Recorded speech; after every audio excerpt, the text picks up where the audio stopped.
In the years leading to the Second World War, the international order in Europe and the wider world was shaped by competing powers whose ambitions threatened to engulf smaller states caught between them. The Great Conflict of 1914-1918 had already demonstrated how neutrality could be tested in an era of total war. Switzerland, which had remained outside the fighting, and Sweden, which had navigated the pressures of belligerence through cautious diplomacy, provided examples of survival strategies. Yet the interwar period created new dilemmas. Economic hardship from the Great Depression, rising authoritarian regimes, and the shifting balance of power left states such as Turkey, Sweden, and Switzerland exposed to the risk of entanglement. Their neutrality would not simply be a matter of legal status, but of constant negotiation, trade-offs, and subtle maneuvering under conditions of extreme danger. Turkey's position was defined by geography. Controlling the Bosporus and Dardanelles Straits, it possessed a strategic gateway between the Black Sea and the Mediterranean. Both Germany and the Soviet Union had strong interests in this corridor, while Britain maintained treaty obligations to safeguard access to Middle Eastern oil. Turkish leadership, under President İsmet İnönü, after the death of Mustafa Kemal Ataturk in 1938, sought to preserve sovereignty by avoiding direct involvement in war. However, neutrality required maintaining a careful balance between concessions to Germany, which dominated continental Europe by 1940, and cooperation with Britain, which sought to contain Axis influence in the eastern Mediterranean. Sweden faced a different dilemma. Its long-standing neutrality policy, maintained since the early 19th century, was challenged by dependency on exports. Swedish iron ore was essential for German armaments production, especially in the critical years of 1939 to 1942. Deliveries through the ice-free Norwegian port of Narvik became a major point of contention, drawing British and French interest in potential military intervention to cut off the supply. At the same time, Sweden feared direct invasion by either Germany or the Soviet Union. Its armed forces had been modernized during the 1930s, but defensive capacity remained limited compared to the military machines surrounding it. Thus, Swedish leaders calculated that accommodation through controlled trade and diplomatic gestures was the price of survival. Switzerland's neutrality was enshrined in international law since the Congress of Vienna in 1815, but the realities of mechanized warfare and totalitarian expansion made its position precarious. Surrounded by Axis-controlled territories after June 1940, when France collapsed, the Swiss Confederation mobilized its army of roughly 43,000 troops under General Henri Guisan. The strategy of the National Redoubt emphasized retreat into the Alpine heartland, where fortified positions could resist occupation at heavy cost. At the same time, Switzerland became a hub for espionage, financial dealings, and refugee flows. The challenge was to reconcile the demands of powerful neighbors with the internal need to defend independence and maintain economic stability under blockade conditions. Public sentiment within these states was shaped by memories of past conflicts and by immediate survival concerns. In Turkey, the population recalled the devastation of the First World War and the War of Independence that had only ended in 1923. National unity and reconstruction took precedence over foreign entanglements. In Sweden, debates between political factions reflected tension between moral solidarity with threatened democracies and pragmatic accommodation to German dominance. In Switzerland, a deeply ingrained tradition of neutrality clashed with moral outrage over atrocities committed in neighboring states, producing heated debates about the limits of trade and humanitarian responsibilities. As war clouds gathered in 1939, the governments of these neutral countries faced questions that would define their wartime roles. Could they remain outside a conflict that seemed to demand the allegiance of all states? Could neutrality truly shield them from coercion? Or would it merely postpone confrontation? The outbreak of hostilities between Germany and Poland in September 1939, followed by declarations of war by Britain and France, confirmed that neutrality would not mean isolation. Instead, it marked the beginning of a constant balancing act, diplomatic, economic, and military, where each decision could bring survival or disaster. The stage was thus set for a unique wartime experience. Turkey, Sweden, and Switzerland would not march armies across Europe's battlefields, but their choices, constrained by geography, resources, and the ambitions of greater powers would shape the broader course of the conflict. Their neutrality was not passive abstention, but active navigation between competing pressures, where diplomacy, trade, and intelligence became instruments as vital as tanks or aircraft. In the coming years, this neutral dilemma would test the very meaning of sovereignty in a world at war. The outbreak of the Second World War in September 1939 immediately placed the neutral states under pressure to define their positions with clarity. For Turkey, the crisis began with the diplomatic maneuvering of the late 1930s. The Montreux Convention of 1936 had restored Turkish control over the Straits, granting the right to restrict military passage in times of war. This placed Ankara in a critical position once hostilities began, as both the Soviet Union and the Western Allies sought assurances that Axis naval forces would not be allowed free access. In October 1939, Turkey signed a tripartite mutual assistance pact with Britain and France, promising aid in case of aggression. Yet, when France fell in June 1940, this arrangement lost much of its practical value, and Turkish leaders shifted toward a more cautious stance, keenly aware that their territory could become a battleground between advancing Axis or Soviet armies. In Scandinavia, the war brought the Winter War between the Soviet Union and Finland into sharp focus. Sweden, though officially neutral, sympathized deeply with its Finnish neighbor when Soviet forces invaded in November 1939 with over 400,000 troops, facing about 25,000 Finnish defenders. The Swedish government permitted thousands of volunteers to join the Finnish army while providing arms and supplies. At the same time, Sweden refused to officially enter the war, fearing Soviet retaliation and German exploitation of its neutrality.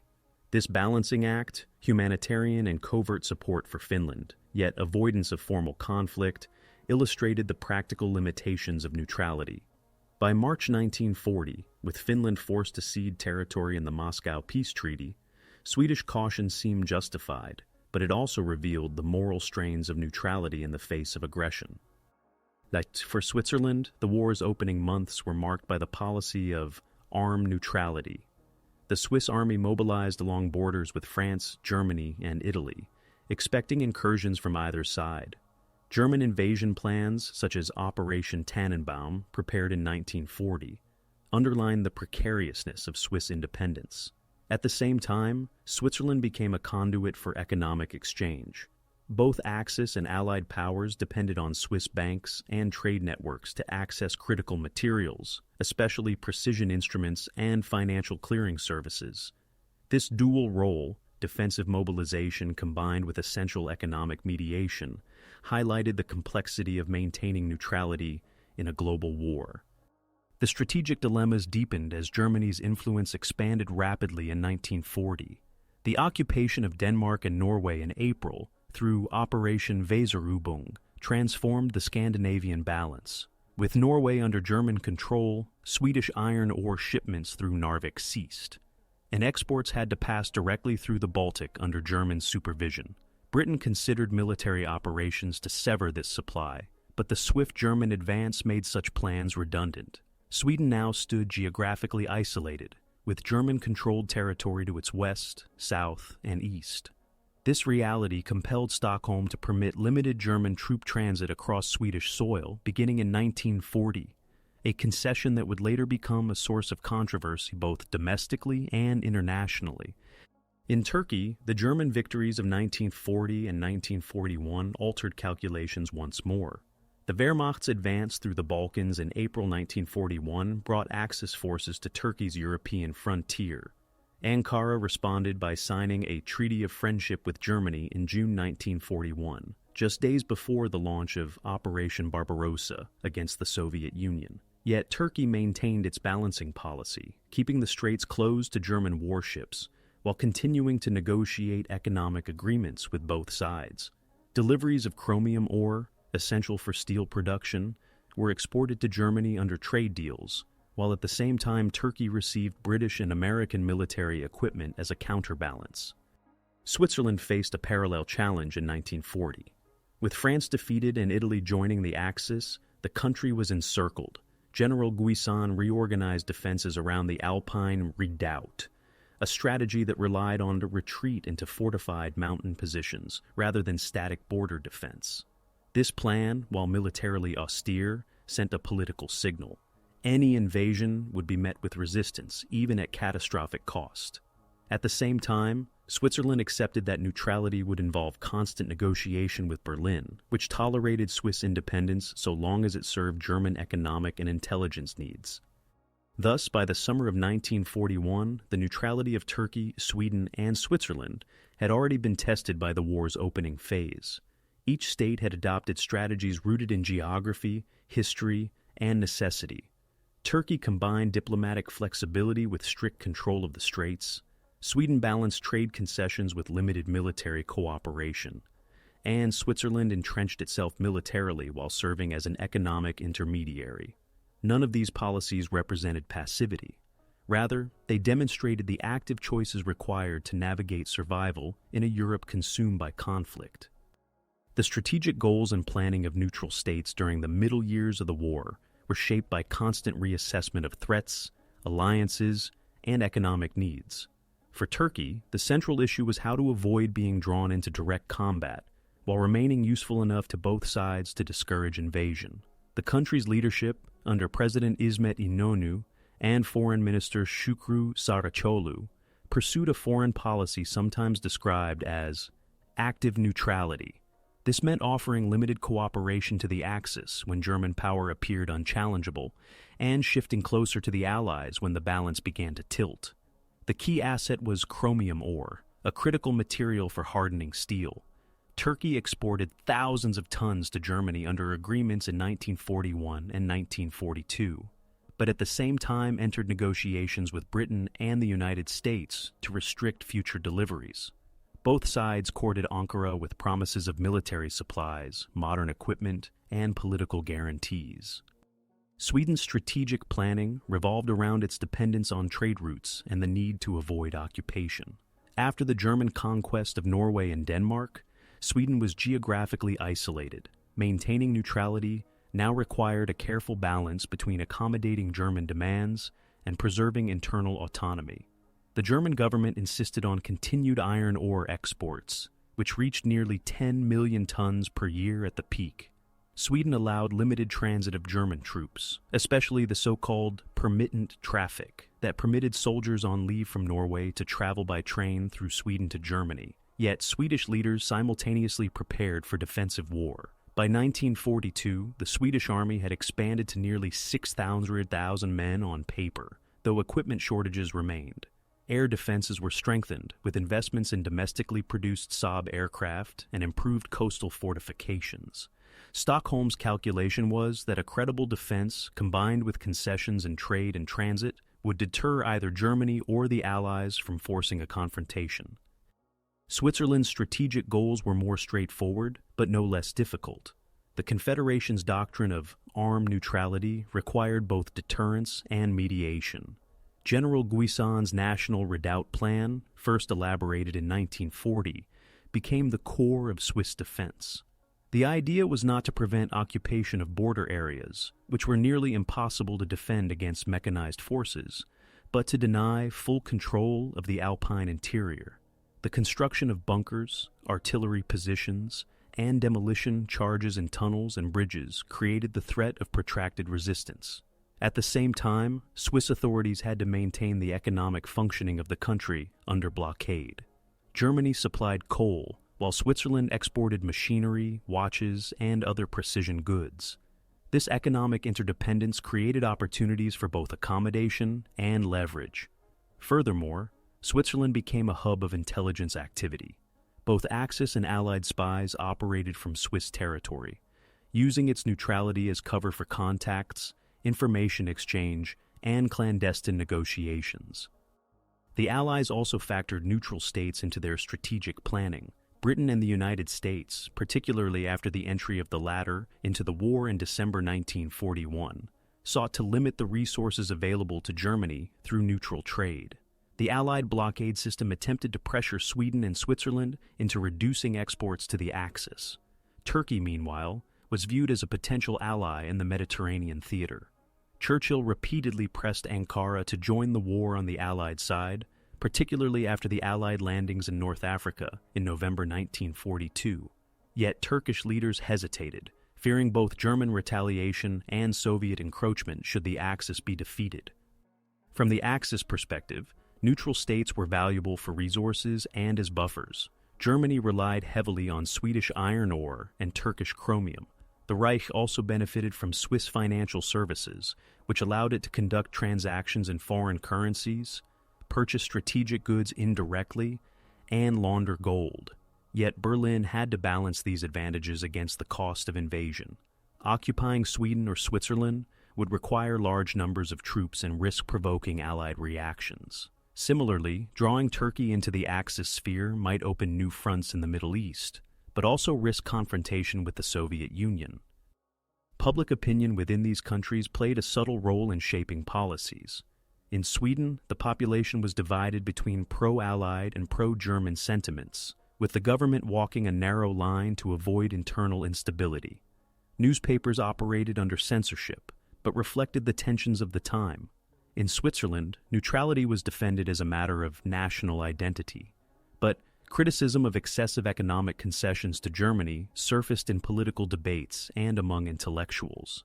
In Turkey, the memory of Ottoman losses in the First World War shaped a widespread determination to avoid war at almost any cost. Strategic planning for these neutrals was not static. Each year brought new developments: German victories in 1941, Soviet resurgence in 1942-1943, and Allied advances in 1943 to 1944 that required recalibration. Their diplomacy became a constant game of signaling, concessions, and defensive preparation. Neutrality was not a guarantee of safety, but a fragile construct that demanded continual adaptation to the shifting fortunes of global war. The first direct clashes of global war placed neutral states in situations where theoretical policies had to withstand the test of military and political reality.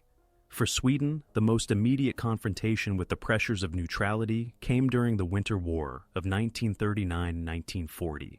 While officially remaining outside the conflict, Stockholm authorized the transfer of nearly 12,000 Swedish volunteers to fight alongside the Finnish army against the Soviet Union. Arms shipments included rifles, artillery pieces, and aircraft, while financial donations and humanitarian relief flowed across the border. Soviet intelligence viewed these actions as violations of neutrality, though Sweden argued that the government itself had not formally entered the war. This episode highlighted the blurred line between neutrality and covert assistance, as well as the risks of provoking great powers while attempting to preserve moral credibility. The German invasion of Denmark and Norway in April 1940 presented another direct challenge. Sweden was spared occupation, but the rapid collapse of its neighbors demonstrated its vulnerability. German control of Norway cut Sweden off from the Atlantic, while the occupation of Denmark closed the land route south. For the first time since the Napoleonic era, Sweden was encircled. To preserve independence, the government allowed German transit rights for troops and material, though these permissions were carefully limited in scope. Swedish leaders calculated that granting concessions would avert a direct German invasion, while maintaining enough distance to avoid alienating Britain and the United States. The risk of confrontation remained high, particularly when Allied forces considered operations to cut the Swedish ore supply, but Sweden managed to preserve its precarious position without open combat. For Switzerland, the first engagements with the reality of total war came in the form of airspace violations and border incidents. From 1940 onwards, both German and Allied aircraft regularly crossed into Swiss territory, whether by accident or in pursuit of strategic advantage. In May and June 1940, as the Battle of France unfolded, the Swiss Air Force engaged German aircraft that violated its airspace. Several German planes were shot down, prompting angry protests from Berlin and threats of retaliation. Confronted with the overwhelming superiority of the Luftwaffe, Swiss authorities eventually curtailed active air defense, adopting a more restrained policy of protest and negotiation rather than interception. Civilian populations, meanwhile, endured occasional bombings caused by navigational errors or mistaken targets, underscoring the limits of neutrality in a war dominated by air power. Turkey's first serious test came as Axis forces swept through the Balkans in 1941. The defeat of Yugoslavia and Greece placed German troops along Turkey's western frontier. Though Turkey had signed a mutual assistance treaty with Britain and France in 1939, the rapid collapse of both powers on the continent left Ankara isolated. Under immense pressure, the Turkish government signed a treaty of friendship with Germany on June 18, 1941, days before Operation Barbarossa. This agreement provided assurances of non-aggression, but did not bind Turkey to active support. At the same time, Turkey refused to open the Straits to Axis naval forces, preserving one of its core obligations under the Montreux Convention. The balancing act was delicate. An overt alignment with the Axis might draw Soviet hostility, while siding with the Allies risked German invasion. Turkish leaders thus maneuvered carefully, avoiding direct clashes while preparing defensive measures along their borders. Civilian populations in these neutral states experienced the war differently than those in occupied or belligerent countries, but the pressure was nonetheless real. In Sweden, rationing began in 1939, covering foodstuffs, fuel, and clothing. Black markets emerged, and the economy had to adapt to restrictions on imports. In Switzerland, mobilization placed heavy burdens on society. Nearly 10% of the population was under arms for extended periods, while the economy suffered from shortages of coal and raw materials due to blockade conditions. In Turkey, the government implemented a wealth tax in 1942 to stabilize finances and prepare for possible war, a measure that caused significant social tensions and disproportionately affected minority populations. Espionage and intelligence activity also marked the first confrontations with wartime realities. Switzerland, in particular, became a focal point of clandestine operations. Both Allied and Axis intelligence services maintained networks in Swiss cities, using them as safe grounds for communication and negotiation. Information about German military movements, Allied strategic planning, and resistance activities often passed through Swiss intermediaries. Similar patterns, though less extensive, appeared in Sweden and Turkey, where embassies and consulates became centers of espionage under the cover of diplomatic privilege. By 1941 and 1942, it was clear that neutrality was no shield from the war's reach. Swedish ore exports, Swiss financial dealings, and Turkish control of the Straits all became points of contention in the larger strategic contest. These states faced constant challenges: air raids, economic blockades, refugee flows, and diplomatic ultimatums that tested their policies. Neutrality did not mean isolation. It meant living at the edge of conflict, where every concession, denial, or miscalculation could lead to open confrontation. In this sense, the early years of the war demonstrated that neutrality was less a fixed status than a continuous process of managing risks under the shadow of global war. By 1942 and 1943, the war had escalated to a scale that placed unprecedented strain on neutral states. The Axis powers had reached their territorial peak, while the Allies were gradually regaining momentum through victories in North Africa, the Pacific, and eventually the Soviet counteroffensives on the Eastern Front. In this shifting environment, Turkey, Sweden, and Switzerland each entered periods of heightened crisis, where the survival of their neutrality required increasingly complex calculations. For Turkey, the turning point came as German forces advanced deep into the Soviet Union. Initially, Ankara viewed the possibility of a German victory as real and dangerous. The Wehrmacht's presence in the Caucasus during the summer of 1942, when Operation Blue threatened Baku and the oil-rich Caspian region, raised fears that Turkey might soon face a choice between alignment with Berlin or invasion. In preparation, Turkey massed over 700,000 troops along its eastern frontier, a formidable mobilization for a state of 18 million people. Yet the logistical difficulties of modern war meant these forces were under-equipped, relying heavily on outdated rifles and artillery. German pressure for Turkish participation in the campaign against the USSR was constant, but Ankara refused, citing its vulnerability to Soviet retaliation. At the same time, Allied diplomacy intensified, with Britain and the United States offering arms shipments, including aircraft, tanks, and vehicles, through the Anglo-Turkish alliance. The crisis years of 1942-1943 thus placed Turkey under immense pressure, where each decision carried the risk of provoking one of the great powers. Sweden's neutrality also reached a breaking point during these years. German demands for iron ore, steel, and ball bearings increased, as did pressure for expanded transit rights. Sweden permitted certain transports, including German wounded returning from the Eastern Front, but resisted permanent stationing of Axis forces. The crisis peaked in 1942, when the Allies, aware of the strategic value of Swedish ball bearings for German aircraft production, launched Operation Bellicose, and later considered bombing raids against Swedish industrial centers. Although such operations were never carried out on Swedish soil, Stockholm understood that neutrality did not guarantee immunity. Meanwhile, domestic debates intensified. Left-leaning groups criticized concessions to Germany, while conservatives emphasized the necessity of compromise to avoid invasion. By late 1943, with the tide turning against the Axis, Sweden reduced German transit rights and shifted closer to the Allies, allowing training of Norwegian and Danish police troops on its territory, and preparing to receive refugees from across occupied Scandinavia. Switzerland faced its own crises as the war escalated. The Allied blockade tightened, leading to severe shortages of fuel and raw materials. Negotiations with both Axis and Allied representatives over trade volumes became increasingly fraught. Germany demanded continued access to Swiss machine tools, precision instruments, and financial services, while the Allies pressured Switzerland to restrict exports that might aid the Axis war effort. The United States in particular pressed Swiss banks over their handling of German gold, some of it looted from occupied Europe.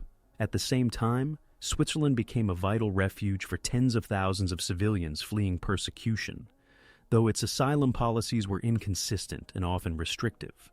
Espionage networks also multiplied. Allied intelligence gathered information about German troop movements through contacts in Switzerland, while German intelligence used the territory to monitor Allied communications. The presence of spies, refugees, and clandestine couriers turned Swiss cities such as Bern and Zurich into hubs of wartime intrigue. Civilian populations across these neutrals experienced the war's escalation in distinct ways. In Turkey, rationing of food and consumer goods intensified, while the unpopular 1942 wealth tax imposed heavy financial burdens, especially on non-Muslim minorities such as Greeks, Armenians, and Jews. In Sweden, rationing was more systematic, covering staples like bread, sugar, and gasoline, though the economy remained comparatively stable due to continued exports. In Switzerland, prolonged mobilization strained both manpower and resources, with nearly 500,000 men serving in the armed forces at peak levels, creating shortages in industry and agriculture. International pressure also reached new heights. At the Casablanca Conference in January 1943, the Allies again sought to bring Turkey into the war, viewing its territory as a potential base for operations in the Balkans and the Eastern Mediterranean. While Turkish leaders engaged in talks, they delayed any firm commitment, preferring to wait until Axis fortunes visibly declined. Similarly, Sweden began quietly coordinating with the Allies, aware that Germany's strategic position was weakening after defeats at Stalingrad and Kursk. Switzerland, for its part, faced mounting criticism from Allied governments for its economic dealings with Berlin, even as it tried to position itself as a mediator for potential peace initiatives. By the end of 1943, the crisis for neutral states had not ended, but its contours had shifted. Germany was no longer in a position to impose its will unchallenged, and the Allies were increasingly assertive in their demands. For Turkey, Sweden, and Switzerland, this period marked a transition, from fearing imminent invasion by Axis armies to managing the pressure of Allied expectations. The dilemmas of neutrality persisted, but the balance of danger was beginning to change. Each state, having survived the war's most dangerous years through concessions, diplomacy, and defensive preparations, now faced the challenge of adapting to a world where the Allies were on the offensive, and neutrality itself was under sharper scrutiny. By 1944, the war had reached its peak intensity, and the policies of neutral states were increasingly tested as the Axis declined and the Allies pressed for firmer commitments. The period from 1943 to 1944 placed Turkey, Sweden, and Switzerland under growing international scrutiny as their economic ties, military preparedness, and diplomatic positions became central to the strategies of both warring coalitions. Neutrality now required not only survival, but also anticipation of the post-war order. For Turkey, the Allied demand for active participation reached its height. At the Cairo Conference in December 1943, British Prime Minister Winston Churchill and American President Franklin D. Roosevelt met with Turkish President İsmet İnönü, pressing him to join the war on the Allied side. The Allies argued that Turkish entry could open new fronts in the Balkans and provide bases for operations in southeastern Europe. Turkey, however, remained cautious. Its military strength, while significant in manpower, over 800,000 troops mobilized, was weak in equipment. Much of the army relied on outdated rifles, and armored units were limited. Modern aircraft, tanks, and artillery supplied by Britain and the United States helped, but did not close the gap with Axis or Soviet capabilities. The Turkish leadership feared that joining the Allies prematurely could invite German or Soviet retaliation. Instead, Turkey maintained diplomatic maneuvering, gradually reducing chromium exports to Germany under Allied pressure while avoiding outright belligerency. Sweden, by contrast, had begun to tilt more openly toward the Allies. After years of concessions to Germany, Stockholm curtailed troop transit rights in 1943 and reduced shipments of strategic goods. This shift coincided with the weakening of German power after the defeat at Stalingrad and the Allied landings in Italy. By 1944, Sweden actively cooperated with Allied intelligence. The country became a key transit point for refugees from Norway and Denmark, as well as for escaped Allied airmen whose planes had crashed in occupied Europe. Swedish industries, once criticized for supplying Germany, increasingly redirected exports to Britain and the United States. One of the most symbolic acts came in 1944, when Swedish diplomats, most notably Raoul Wallenberg in Hungary, participated in rescue missions for Jews facing deportation. While these activities extended beyond strict neutrality, they reflected Stockholm's calculation that closer ties with the Allies would better secure Sweden's position in the post-war world.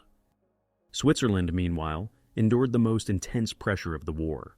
Allied governments criticized Swiss trade with Germany, particularly the continued export of machine tools and the banking system's acceptance of German gold, some of which was later revealed to have been looted from occupied territories and Holocaust victims. Negotiations in 1943 and 1944 resulted in agreements to limit exports to the Reich, but accusations of economic collaboration persisted.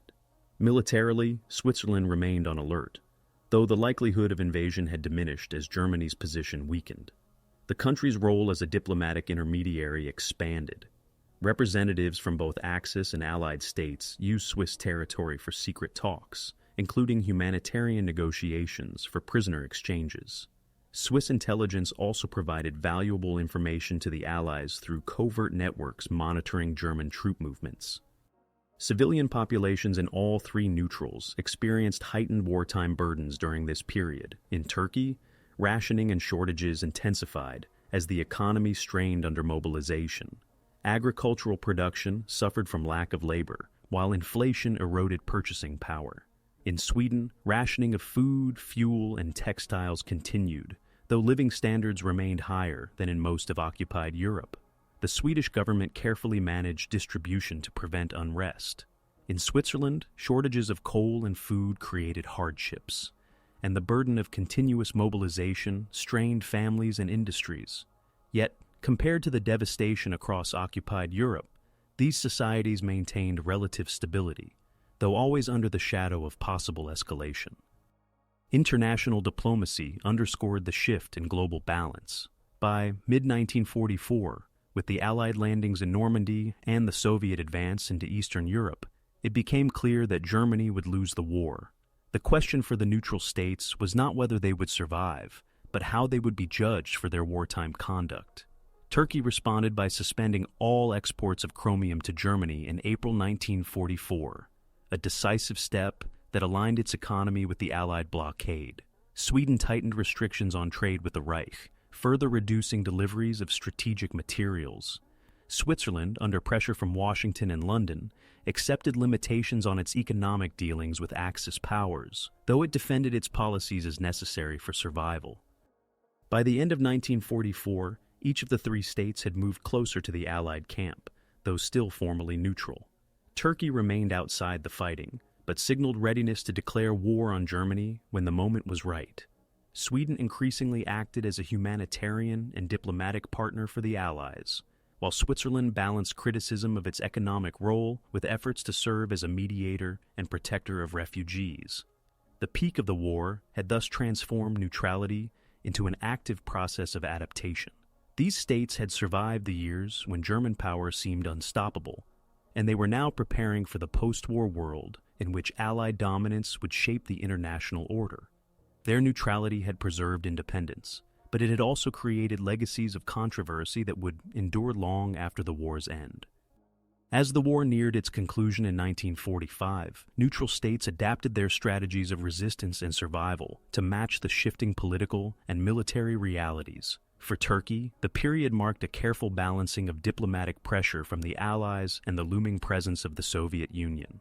By early 1945, with Germany in retreat on all fronts, Ankara recognized that maintaining neutrality risked exclusion from the emerging post-war order. On February 23, 1945, Turkey formally declared war on Germany and Japan, though this was largely a symbolic act. No Turkish troops were deployed to combat, but the declaration ensured the country's participation in the founding of the United Nations. The act demonstrated adaptation. Neutrality had preserved Turkish independence during the years of danger, but alignment with the Allies at the war's end secured a role in shaping the peace. Sweden's adaptation took multiple forms. Militarily, the country expanded its defensive readiness to ensure that, in the event of German collapse, its borders would not be violated by retreating Axis forces or advancing Soviets. Civilian preparedness also became a form of resistance, with civil defense organizations rehearsing scenarios of bombardment or invasion. Diplomatically, Sweden became increasingly active as an intermediary in humanitarian efforts. Raoul Wallenberg's mission in Budapest, which began in July 1944, symbolized this phase. Using his position as a Swedish diplomat, Wallenberg issued protective passports and created safe houses for tens of thousands of Hungarian Jews, actions supported by the Swedish government, but carried out under immense risk. While strictly outside the traditional bounds of neutrality, such measures reflected Sweden's adaptation to moral and political pressures at the war's climax. Switzerland's adaptation was shaped by its dual roles as a sanctuary and a contested intermediary. Resistance came in the form of economic recalibration. By 1945, Swiss trade with Germany had dropped sharply under Allied pressure. At the same time, the country maintained strict defensive readiness, with the national redoubt fortified against any last-ditch German assault. Civilian endurance was also part of resistance. After nearly 6 years of rationing and shortages, Swiss society adapted by emphasizing local production and collective mobilization. On the diplomatic front, Switzerland's Red Cross and humanitarian organizations provided crucial assistance to prisoners of war, its displaced persons, and refugees. The country's adaptation lay in its ability to shift from economic dependence on Axis trade to humanitarian engagement aligned with Allied expectations, ensuring survival in a transformed Europe. Across these states, resistance and adaptation were not limited to governments. Civilians found ways to cope with shortages, surveillance, and uncertainty. In Turkey, the end of the unpopular wealth tax in 1944 eased social tensions, and communities adapted to scarcity through local markets and informal exchanges. In Sweden, rationing was broadly accepted, with the population adapting to substitute products and restricted consumption. In Switzerland, the long-term mobilization of men created strains but also fostered a sense of collective endurance. The adaptations of both state and society highlighted how neutrality was not a static position, but a dynamic negotiation with the realities of war. By early 1945, neutrality had proven resilient, but also deeply transformed. Turkey had shifted from strict abstention to symbolic participation. Sweden had moved from reluctant accommodation with Germany to active humanitarian engagement with the Allies. Switzerland had balanced between economic necessity and humanitarian responsibility. In all three cases, adaptation was the key to survival, ensuring that neutrality remained credible while responding to the demands of a world in transition from war to peace. The turning point for neutral states came not in direct combat, but in the decisions of 1944 and 1945 that reshaped their international standing. For Turkey, the decisive moment was its declaration of war on Germany and Japan in February 1945. Though no Turkish forces entered the battlefield, this step allowed the country to join the United Nations as a founding member later that year. The turning point was less military than diplomatic. By abandoning neutrality at the right moment, Turkey positioned itself among the victors of the war, avoiding the isolation that might have followed had it maintained strict neutrality until the armistice. Sweden's turning point came through its transformation from a supplier of German war industries to a supporter of Allied humanitarian and intelligence operations. By mid-1944, the Swedish government had curtailed iron ore shipments to Germany and significantly reduced ball-bearing exports under pressure from Allied bombing campaigns. The training of Norwegian and Danish troops in exile on Swedish territory further signaled a shift toward the Allied camp. The climax of this transformation was Sweden's active involvement in rescue operations. Not only Wallenberg's mission in Hungary, but also negotiations with German officials to allow the evacuation of prisoners from concentration camps in the final months of the war. Swedish neutrality thus turned from cautious accommodation of the Axis into active engagement with Allied humanitarian efforts, redefining the meaning of neutrality in the process. For Switzerland, the turning point was its confrontation with Allied criticism in 1944 and 1945. As the Allies advanced into Germany, they pressed Switzerland to account for its wartime financial transactions, especially the acceptance of German gold. This created a crisis of legitimacy for Swiss neutrality, as the country was accused of enabling the Axis war economy. In response, Switzerland reduced trade with Germany to minimal levels and increased cooperation with Allied intelligence networks. The Red Cross, headquartered in Geneva, expanded its role in coordinating relief for prisoners of war and civilian victims of the conflict. The turning point was not only economic, but moral. Switzerland had to reconcile its traditional neutrality with growing demands for accountability in a war marked by unprecedented atrocities. Civilian experiences also reflected these turning points. In Turkey, the end of wartime mobilization brought relief, but also exposed economic weaknesses that had built up during years of strained neutrality. In Sweden, the population increasingly saw neutrality as a means of contributing indirectly to the Allied cause through humanitarian and protective efforts. In Switzerland, civilians who had endured years of shortages and constant mobilization faced the realization that their country's economic dealings had left a complicated legacy. In all three states, the turning point lay in the recognition that neutrality could not remain static. The end of the war demanded alignment, however symbolic, with the emerging Allied order. By declaring war, restricting Axis trade, or expanding humanitarian engagement, these states redefined their neutral status to ensure acceptance in the post-war international community. The turning points of 1944 and 1945 thus marked the transition from wartime neutrality to post-war integration, laying the foundation for their roles in a new global system shaped by the United Nations and the balance of power between East and West. The aftermath of the war in 1945 confronted the neutral states with the consequences of their policies and the immediate challenges of transition. For Turkey, the symbolic declaration of war on Germany and Japan ensured participation in the new United Nations, but the war had nonetheless left deep internal strains.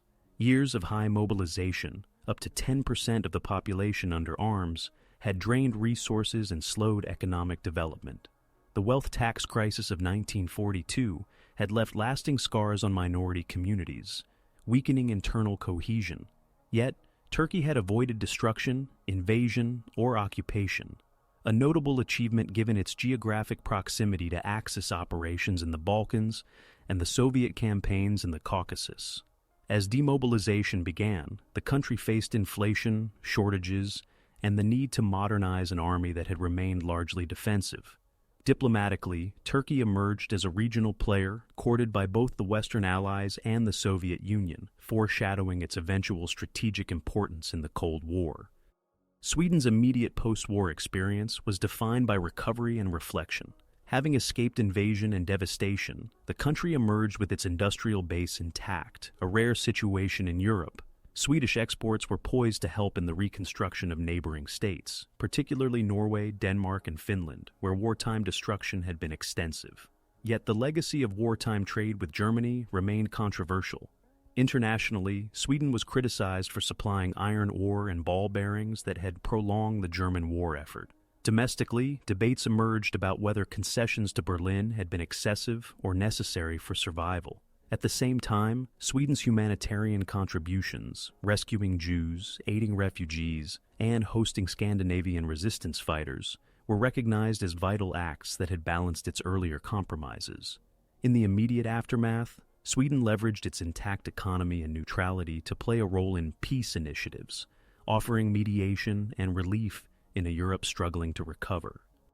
Switzerland faced the most difficult aftermath in terms of international scrutiny. The Allied powers launched investigations into Swiss banking practices, focusing on the gold transactions with Germany and the question of assets looted from occupied Europe. Switzerland defended its conduct as a necessity for survival, but criticism persisted, particularly from the United States. The issue of Jewish refugees who had been turned away at the borders during the war also cast a shadow on Switzerland's humanitarian image. Yet, simultaneously, Switzerland's role as the seat of the International Committee of the Red Cross and its provision of safe channels for prisoner-of-war exchanges were acknowledged as crucial services during the conflict. In the immediate post-war period, Switzerland embarked on diplomatic efforts to repair relations with Allied governments, emphasizing its commitment to neutrality and humanitarian engagement. Civilian experiences in the aftermath highlighted both relief and new difficulties. In Turkey, demobilization reduced the burden on families, but returning soldiers faced limited opportunities in an economy still recovering from wartime stagnation. Social divisions, worsened by unequal taxation and shortages, required years of political reform. In Sweden, the end of rationing came gradually, but the economy's strength allowed for faster normalization than elsewhere in Europe. Civilians who had endured shortages now benefited from Sweden's ability to export goods to devastated markets, fueling a post-war boom. In Switzerland, rationing lingered into the late 1940s, and many civilians reflected on the moral ambiguities of wartime survival. The collective memory of years of watchfulness and shortages was mixed with debates about whether neutrality had been upheld honorably. The immediate regional consequences were also significant. Turkey's alignment with the Allies, even at the symbolic level, placed it firmly within the post-war diplomatic framework. Within 2 years, concerns over Soviet territorial demands in the Straits would drive Ankara toward full integration into Western defense structures. Sweden's avoidance of war left it well-positioned to continue its policy of neutrality during the Cold War, though with an awareness that neutrality required moral legitimacy as well as military preparation. Switzerland, despite controversy, succeeded in preserving its independence and reaffirming its armed neutrality, continuing its tradition of hosting international organizations and negotiations. Thus, the aftermath of the war for these 3 states was not one of ruins and reconstruction, as it was for much of Europe, but one of political reckoning and economic adjustment. Each had preserved sovereignty, but at the cost of compromises that drew criticism alongside recognition. Their neutrality had endured the greatest conflict in history, yet in the immediate aftermath, it became clear that neutrality itself carried consequences, shaping their international reputations and their roles in the rapidly forming bipolar world order of the Cold War. The legacy of wartime neutrality for Turkey, Sweden, and Switzerland was complex, shaping their post-war identities and historical memory in distinct but interconnected ways. For Turkey, neutrality had been a means of survival in a volatile neighborhood, but its late entry into the war, even if symbolic, allowed it to join the victorious allies in the foundation of the United Nations. This decision placed Turkey on the diplomatic map in a way that would prove decisive as tensions with the Soviet Union escalated in the late 1940s. Demands from Moscow for bases in the Straits and territorial adjustments in eastern Anatolia pushed Ankara firmly toward the Western Bloc. By 1952, Turkey had become a member of NATO, transforming its Wartime Balancing Act into an open alignment. The wartime experience of avoiding invasion but enduring economic strain left a lasting lesson in cautious diplomacy, combined with readiness for alliance commitments.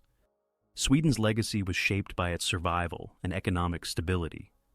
Unlike most of Europe, Sweden emerged from the war with its industrial base intact, which facilitated a rapid post-war recovery and gave the country the resources to expand its welfare state. Its neutrality became a cornerstone of national identity, but the compromises made with Germany remained controversial. Historians and political leaders debated for decades whether iron ore exports and troop transits had been unavoidable concessions or a stain on Sweden's moral standing. Yet Sweden's humanitarian record, refugee aid, diplomatic missions such as Raoul Wallenberg's rescue of Hungarian Jews, and post-war relief efforts counterbalanced criticism. In the Cold War, Sweden maintained a policy of neutrality, heavily investing in defense while positioning itself as a mediator in international conflicts. The legacy of wartime neutrality thus combined pragmatic survival with a post-war aspiration to embody humanitarian responsibility and international arbitration. Switzerland's legacy was perhaps the most contested. The country had avoided destruction and preserved independence, but at the cost of economic collaboration with the Axis that drew criticism long after the war. Investigations in the 1990s into Swiss banks and Nazi gold reignited debates about the limits of neutrality and the moral responsibilities of small states in times of global conflict. Yet Switzerland also preserved its role as a hub of diplomacy and humanitarian aid. The International Committee of the Red Cross, based in Geneva, became a symbol of neutral humanitarianism, providing post-war legitimacy that offset criticism of economic compromises. The military strategy of the National Redoubt, though never tested, remained a powerful element in Swiss memory, reinforcing the idea that independence was preserved through preparedness as much as through diplomacy. The legacy for Switzerland was thus one of both pride in survival and unease over the ethical dilemmas of neutrality in a total war. The long-term significance of these experiences extended beyond each individual state. Neutrality during the Second World War demonstrated that even in an era of total mobilization, small and medium powers could preserve independence through diplomacy, economic negotiation, and credible military deterrence. Yet it also revealed the limits of neutrality. No state was completely insulated from global conflict, whether through blockades, espionage, or moral pressure. For Turkey, neutrality became the prelude to active alignment in the Cold War. For Sweden, it laid the foundation for a distinctive model of armed neutrality combined with international activism. For Switzerland, it solidified a tradition of neutrality, but forced ongoing reflection on the responsibilities that come with it. In historical debates, the neutrality of these states has often been reassessed in light of the war's broader moral dimensions. Critics emphasize the material contributions made to the Axis through trade, while defenders highlight the existential threats they faced and the humanitarian roles they assumed. The legacy is not a clear verdict, but a reminder that neutrality in global conflict is never absolute. It is a series of calculated choices under immense pressure. These choices shaped not only the wartime survival of Turkey, Sweden, and Switzerland, but also their place in the international system that emerged after 1945. Ultimately, the neutral dilemma remains a central theme in the study of the Second World War. It illustrates how smaller states navigated the demands of rival great powers, balancing sovereignty, morality, and survival. The decisions made by Ankara, Stockholm, and Bern did not determine the war's outcome, but they influenced its course by regulating resources, providing diplomatic channels, and maintaining havens for intelligence and humanitarian work. Their experiences demonstrate that neutrality was neither passive nor peripheral, but an active and contested role within the global conflict. The enduring legacy is the recognition that in times of total war, neutrality demands as much vigilance, calculation, and sacrifice as participation on the battlefield.